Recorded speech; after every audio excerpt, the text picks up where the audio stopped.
All right, let's talk about Ouhua Energy. They just released their full-year financial results for 2025. And honestly, when you first look at the numbers, something feels off. We're going to break down exactly what's going on and figure out how a company's sales can fall off a cliff while their losses actually get smaller.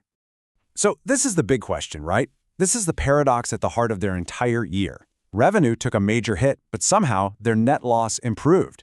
How is that even possible? Well, stick with us because we're going to show you exactly how they pulled it off. Okay, so first things first, let's look at the top line. We have to start with revenue. And to be blunt, 2025 was a really tough year for Ouhua when it came to sales. And here's the headline number you need to know: an 18.5% drop in revenue. In real money, that means they went from about 2.7 billion renminbi in 2024 all the way down to 2.2 billion in 2025. That's almost $500 million in sales that just evaporated. The big question, of course, is why. But before we get into the why, just a quick refresh on what Ouhua actually does. Their whole world revolves around LPG, which, as you know, stands for liquefied petroleum gas. It's the fuel you use for things like home heating, those backyard grills, and even some cars. This is their bread and butter. So what happened? Well, Ouhua says a couple of things were at play. For one, the market just got more competitive. But that's not the real story. The real kicker was this logistical nightmare they had back in November. Apparently, a supplier's ship showed up at port, but its paperwork wasn't in order. And because of that, they couldn't unload a huge shipment of LPG. That single event was a massive blow and was responsible for a big chunk of their sales volume drop for the year. Okay, so sales are in a nosedive. Logically, you'd expect the company's losses to just get worse, right? But this is where the story takes a really interesting turn. On the profit side of things, the picture is actually surprisingly good. Get this. The company's net loss actually got smaller. It went from 69.5 million renminbi down to 59.7 million. That's almost a 10 million RMB improvement to their bottom line. At the exact same time revenue was falling apart. It just doesn't seem to make sense. So what was the secret? How did they perform this bit of financial magic? It came down to one thing: a relentless, aggressive focus on cutting costs.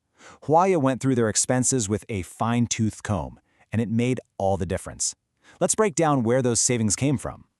First up, they absolutely slashed their selling and distribution expenses, down by more than 25%. A huge piece of that was a 14 million renminbi drop in marine freight costs. And really, this makes perfect sense, right? If you're selling and shipping way less product, your transportation costs are naturally going to go down too. Next, they turned their attention to administrative costs, cutting them by over 17%. Now, this was part of a company-wide effort, but there's one little detail that really jumps out. The CEO took a voluntary 1 million renminbi pay cut. That's leadership sending a very clear message that everyone needs to tighten their belts. And finally, finance costs. They came down by 19%. This one's pretty straightforward. The company just had fewer bank loans and borrowings during the year, so they paid less in interest. It's a textbook example of how reducing your debt load can directly improve your profitability. So, they played the income statement game perfectly through some serious cost control. But you have to wonder, did that discipline come at a price? To figure that out, we need to shift our focus and look at the company's overall financial health. We need to look at the balance sheet. And what we're seeing here is a company that is, shrinking. Total assets are down, total liabilities are down, and total equity is down. It's not automatically a bad thing. It just shows that Ouhua was really consolidating its footprint in 2025. But there is one number on that sheet that just jumps out at you. An 87.7% decrease. Wow, that is a staggering drop for a single year. But what exactly is this number? Well, it represents the company's cash. Yeah, Ouhua's cash on hand just plummeted. It went from nearly 174 million renminbi all the way down to just over 21 million. So where did all that money go? According to the report, it was mostly used for operations and, this is key, for placing big advance deposits on future inventory. They were essentially using their cash to lock in prices and secure their future supply. And securing that future supply has never been more important because the company is looking ahead and seeing a major risk on the horizon. So let's talk about the future and the geopolitical storm clouds that are starting to gather. Now, this is a direct quote from their financial report. What they're saying is that all the military actions involving the US, Israel, and Iran have created significant uncertainty in the energy markets. And for a company like Ouhua, this is a very, very big deal. So, what's their game plan for dealing with this? Well, management laid out a 4-point assessment.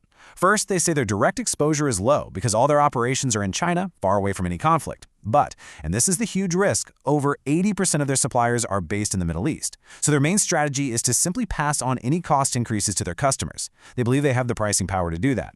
And finally, remember those big inventory purchases that drain their cash? They're hoping that inventory acts as a buffer against any immediate price shocks from the crisis. This content is intended to serve strictly and only as an informational, independent, objective summary of recent events, and should in no way be interpreted, construed, or relied upon by any party as inside information or financial advice.